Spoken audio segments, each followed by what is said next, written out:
Party LPP and its various auxiliaries on the upcoming second round of the presidential elections delivered by the chairman of the Liberian People's Party LPP at the headquarters of the party in Congo Town, Maserado County on Wednesday, October 25th, 2023 at 11, but I think it's about 11. Thank you. Fellow Liberians, the National Election Commission, NEC, announced on Tuesday, October 24th, 2023, that no presidential candidate attained votes of 50% plus one, as required by the Constitution of the Republic of Liberia. Therefore, the NEC does not have the percentage of votes required to declare the winner of the presidential election.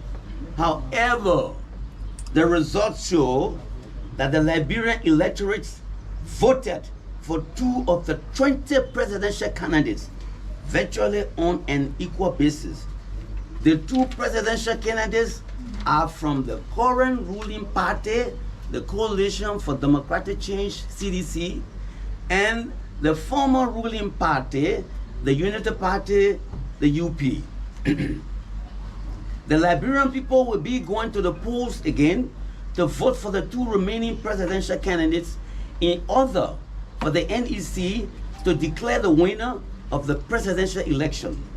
We were brutally critical of these 2 parties that are going into the final round during the campaign based on their records of governance.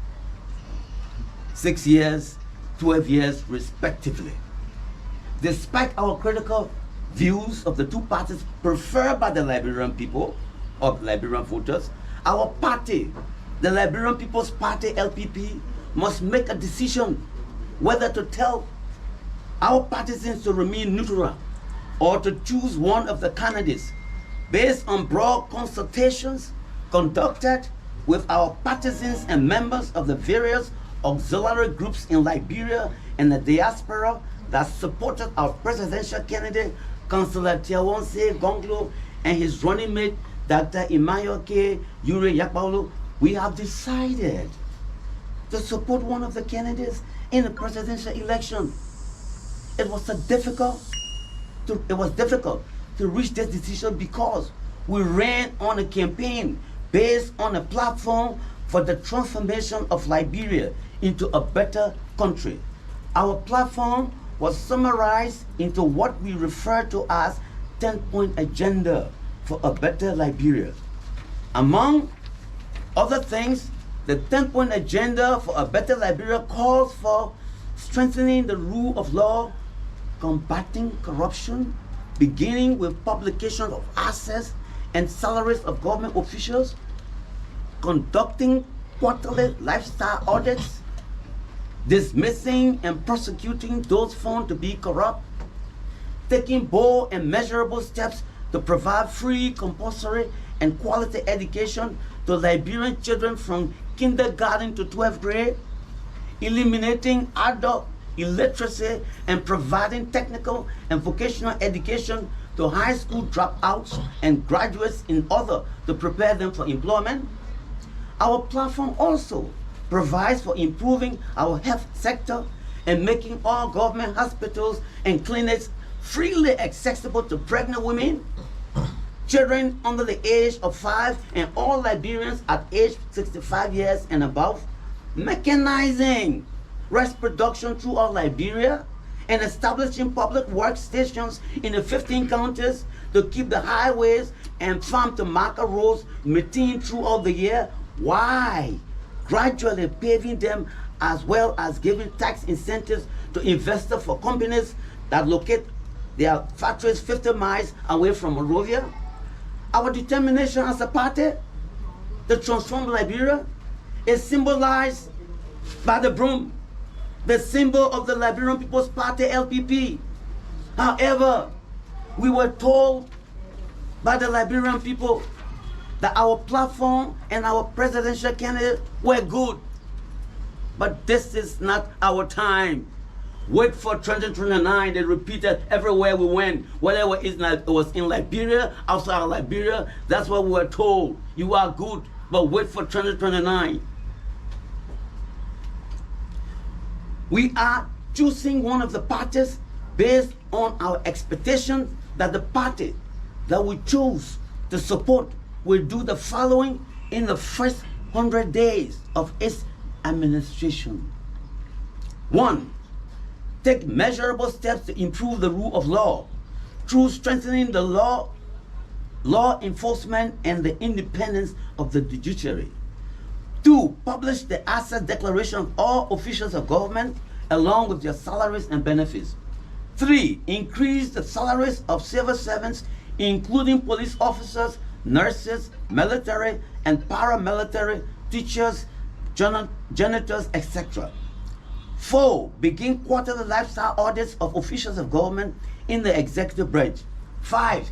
Take steps towards the investigation of all sanctioned officials in government with the assistance of the U.S. government. 6. Take steps towards the establishment of a war and economic crimes code. 7. Increase the budget percentage to begin mechanized agriculture and increase percentage for education, agriculture, and health to be at least 15% each in the 2024 national budget, and to put public workstation in the 15 counties in order to improve the freedom of movement during the rainy season. We hereby place a notice, the party that we are declaring support for today, that upon its failure to meet these expectations, we will be the first to condemn and criticize them. Let me repeat. We hereby place on notice the party that we are declaring support for today, that upon its failure to meet these expectations, we will be the first to condemn and criticize them. Fellow Liberians, partisans, supporters, and well-wishers of Liberia, today we are faced with extremely difficult choice between two parties that were fiercely criticized by our partisans and supporters at home and abroad.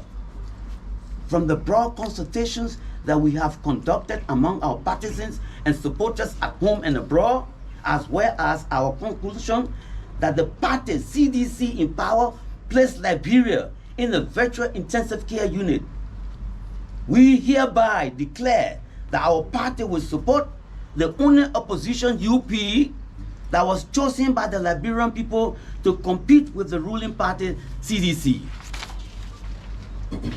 We call on all our partisans to go out to campaign and vote for the Unity Party to ensure that the Unity Party wins this second round of the 2023 presidential election.